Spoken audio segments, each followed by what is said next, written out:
എന്താ മേഡം ഇങ്ങനെ നോക്കുന്നത്? രാജുവിനെ എങ്ങനെ നോക്കിയാലും മതി വരാത്തൊരവസ്ഥയില ഞാനിപ്പോ. അത് ഏതവസ്ഥയാ മേഡം?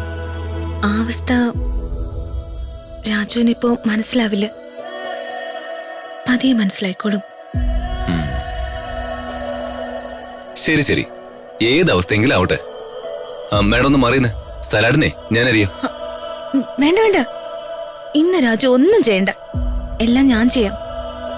ഇന്നൊരു പ്രത്യേക ദിവസ, അതുകൊണ്ടാ ഈ ട്രീറ്റ്. രാജു അവിടെ പോയിരിക്കും. മാഡം ഇത് എന്തൊക്കെയാ പറയുന്ന? എനിക്കൊന്നും മനസ്സിലാവുന്നില്ലല്ലോ. അങ്ങോട്ട് നോക്കേ.